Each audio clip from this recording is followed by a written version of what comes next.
Hello traders எல்லாருக்கும் வணக்கம். இன்றைக்கி வந்து பேங்க் நிஃப்டி எக்ஸ்பைரிங்க 50,000 பக்கம் ப்ராஃபிட்ஸ் வந்திருக்கு.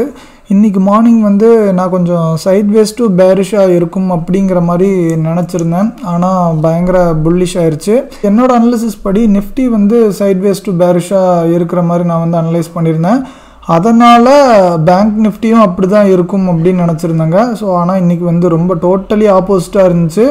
ஸோ பேங்க் வந்து பாருங்கள் ஃபஸ்ட் ஆஃப் வந்து நல்லா ஏறி இருக்குது. ஆனால் நம்ம அனலைஸ் பண்ணபடி நிஃப்டி வந்து பாருங்கள் சூப்பராக கரெக்டாக சைட்வேஸ் டு பேரிஷாக தான் இருந்திருக்கு. ஒரு 80% ஆஃப் த டைம்ஸ் வந்து நிஃப்டி எப்படி இருக்கோ அதே மாதிரி தான் பேங்க் நிஃப்டியும் இருக்கும். ஆனாலும் ஒரு 20% வந்து மாறி மாறி இருக்குங்க. ஸோ அந்த மாதிரி வந்து இன்றைக்கி ஆயிடுச்சு.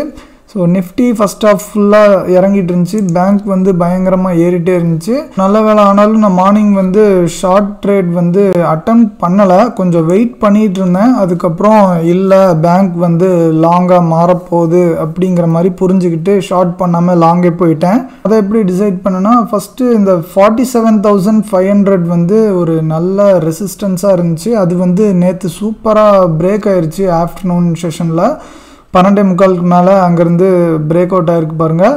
ஸோ இன்றைக்கி வந்து அது மேலே ரீடெஸ்ட் வந்து எடுக்கும்னு நம்மளுக்கு தெரியும். ஸோ மார்னிங் வந்து 2-3 கேண்டலாக ட்ரை பண்ணிகிட்டு இருந்தாங்க ரீடெஸ்ட் பண்ணுறதுக்கு. ஆனால் சிபிஆருக்கு கீழே லைட்டாக இருந்துச்சுங்க மொதல் ஒரு 2-3 கேண்டில். ஸோ அதே டைமில் பேங்க் நிஃப்டி ஃபியூச்சர்ஸும் சிபிஆர் கீழே இருந்துச்சு, நிஃப்டியும் சிபிஆர் கீழே தாங்க இருந்துச்சு. ஸோ இந்த நாலுமே சிபிஆர் கீழே இருந்ததுனால கீழே இழுத்துருவாங்கன்னு நினச்சி ஷார்ட் போகலான்னு ரெடியாக இருந்தாங்க. ஏன்னா சேம் டைமில் நிஃப்டியும் சிபிஆர் கீழே இருந்து ட்ராக் பண்ண பார்த்துட்டு இருந்தாங்க. ஸோ எல்லா இடத்துலேருந்தும் சிபிஆர்லேருந்து கீழே இழுக்க பார்க்குறாங்களே, ஸோ இழுத்துருவாங்களோ அப்படின்னு நினச்சி பேங்க்கில் ஷார்ட் போகிறதுக்கு வெயிட் பண்ணிகிட்டு இருக்கும்போது தான் இந்த 47,500 ரீடெஸ்ட் வந்து ஸ்ட்ராங்காக ட்ரை பண்ணிகிட்டு இருக்காங்கன்னு புரிஞ்சுது. ஸோ அதனால் கொஞ்சம் வெயிட் பண்ணுவோன்னு வெயிட் பண்ணேன். அதுக்கப்புறம் பாருங்கள் நம்ம வெயிட் பண்ணது நல்லதாக போச்சு. ஷார்ட் வந்து நான் பண்ணலைங்க. ஸோ அந்த சிபிஆரை வந்து பிரேக் பண்ணிருச்சு. ஸோ பேங்க்கோட ஸ்பாட்டு, ஃபியூச்சர்ஸ், அதுக்கப்புறம் ஃபின்னிஃப்டியோட ஸ்பாட்டு, ஃபின்னிஃப்டியோட ஃபியூச்சர்ஸ் எல்லாத்துலேயும் கரெக்டாக சிபிஆர் வந்து பிரேக் பண்ணிருச்சுங்க. ஸோ அந்த இடத்துல டக்குன்னு ஒரு லாங் என்ட்ரி வந்து எடுத்தேன். ஸோ இந்த பெரிய கேண்டிலோட மூமெண்ட் வந்து கேப்சர் பண்ணிட்டு உடனே க்ளோஸ் பண்ணிட்டேங்க. அப்போவே ஒரு 32-35K பக்கம் வந்துருந்துச்சு. அதுக்கப்புறம் போதும்னு ஸ்டாப் பண்ணிட்டேங்க. ஆனாலும் நாள் ஃபுல்லாக சைட்வேஸ்லேயே இருந்துச்சு. அதை பார்த்து பயங்கர ஃபோமோவில் திருப்பியும் ஒரு 2.5 பக்கம் வந்து என்ட்ரானுங்க. 2.5க்கு வந்து இதை கிராஸ் பண்ணாது அப்படிங்கிற மாதிரி எனக்கு வந்து கான்ஃபிடென்ஸ் வந்து இருந்துச்சு. ஏன்னா இந்த இடத்துல வீக்லி டைனமிக் ஜோன்ஸ் வந்து இருக்குது. அது போக ஒரு ஹரிசாண்டல் ரெசிஸ்டன்ஸும் இருக்குங்க. இந்த 48,160 ஒரு 300 ரேஞ்சுக்கு வர ஒரு 100-150 பாயிண்ட் வந்து ஒரு நெக்ஸ்ட் இம்பார்ட்டண்ட்டான ரெசிஸ்டன்ஸாக இருக்குது. ஆல் டைம் ஐ பக்கம் வந்து அப்ரோச் பண்ணிகிட்டு இருக்கோம் நம்ம. ஆமாங்க, ஆல் டைம் ஐ தானே, அதுவே டவுட் வந்துருச்சு. ஆமாம், இந்த பாருங்கள். ஸோ ஆல் டைம் ஐ பக்கம் தான் இங்கே வந்து கன்சல்டேஷன் வந்து போட்டிருக்கோம். ஸோ இந்த ஜோன் வந்த உடனே கண்டிப்பாக இதை இன்றைக்கெலாம் கிராஸ் பண்ண விட மாட்டாங்கன்னு நம்பிக்கை இருந்துச்சு. அதனால் இந்த இடத்துல லைட்டாக கொஞ்சம் கால்ஸ் வந்து செல் பண்ணி இன்னும் ஒரு 15K வந்து எடுத்தங்க. டோட்டலி ஒரு 50K வந்து வந்துச்சு. பேங்க் நிஃப்டி பாருங்கள் மார்னிங் ஏறி ஆஃப்டர்நூன் வந்து கடைசி கொஞ்சம் வந்து இறங்கியிருக்கு.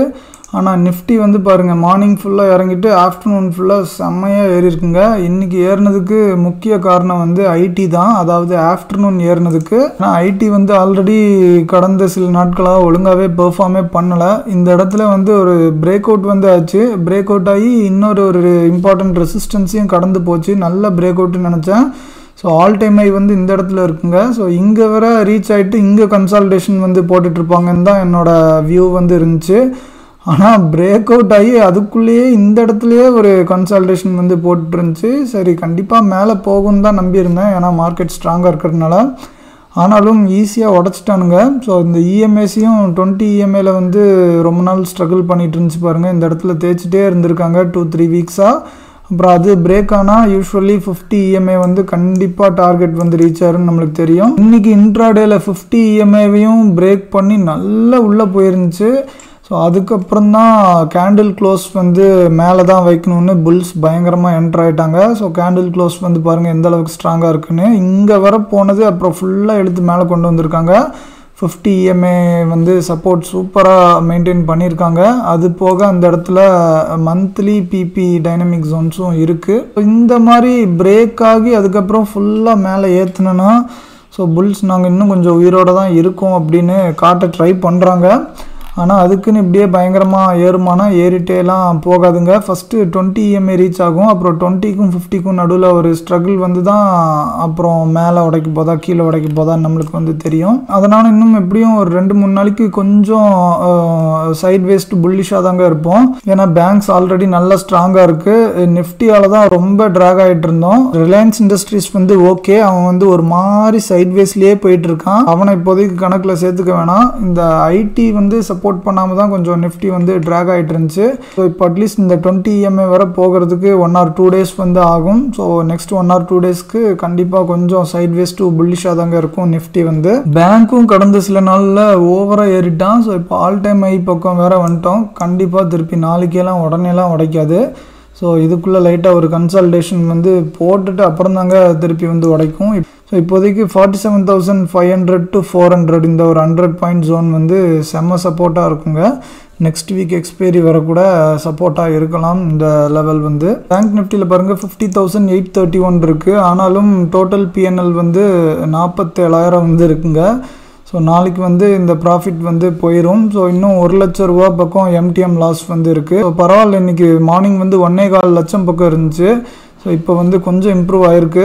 நாளைக்கு கழிச்சும் மட்டும் வச்சுட்டு சென்செக்ஸில் கொஞ்சம் டீசெண்டாக ஒரு 20 to 30K அது ப்ராஃபிட்ஸ் வந்தனா எல்லா ஸ்டாக் ஆப்ஷன்ஸையும் க்ளோஸ் பண்ணிடலான் இருக்கேன். ஸோ இந்த பாரதி ஏர்டெல் தாங்க நம்மளை போட்டு சாவடிச்சிச்சு. ஸோ இந்த டைம் தேவையில்லாமல் ரொம்ப ஹியூஜான பொசிஷன்ஸ் வந்து எடுத்திருந்தேன். 3 லாட்லாம் நான் வந்து ஃபியூச்சர்ஸில் வந்து எடுத்திருந்தேங்க. இதுவரை அந்த மாதிரிலாம் எடுத்ததே கிடையாது. 3 லாட் எடுத்ததுனால எம்டிஎம் ஃப்ளக்சுவேஷன் வந்து ரொம்ப இருந்துச்சுங்க.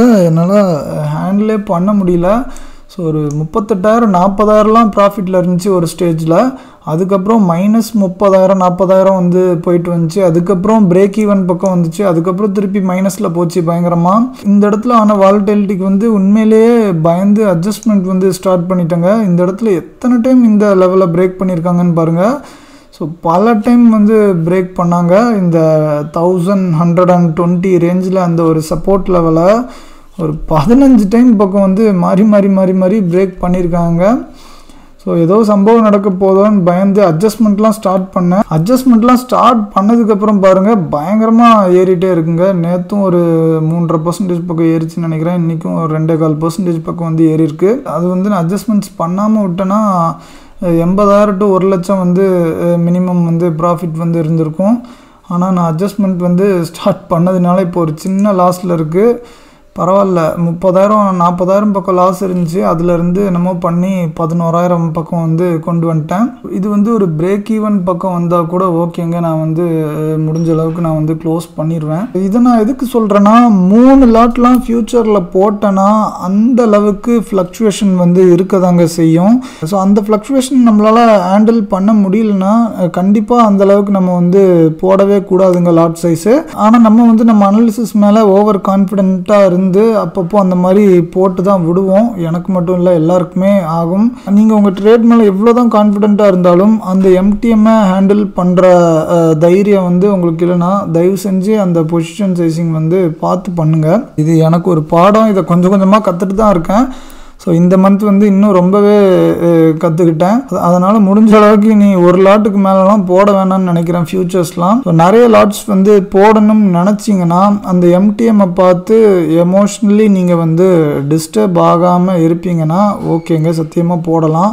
ஆனால் இல்லை, எம்டிஎம் என்ன ரொம்ப போட்டு டிஸ்டர்ப் பண்ணுது, படுத்துது அப்படின்னா தயவு செஞ்சு உங்களோட பொசிஷன் சைஸிங்கை வந்து நீங்கள் வந்து பார்த்துக்கோங்க. இது வந்து ஸ்டாக்ஸுக்கு மட்டும் இல்லை, நிஃப்டி பேங்க் நிஃப்டி எல்லாத்துக்கும் சேர்த்து தாங்க சொல்கிறேன். உங்களோட பேங்க் நிஃப்டி எக்ஸ்பீரியன்ஸ் எப்படி போச்சுன்னு மறக்காமல் கமெண்ட் செக்ஷனில் கமெண்ட் பண்ணுங்கள். இன்னொரு நல்ல வீடியோவில் சந்திக்கலாம். நன்றி.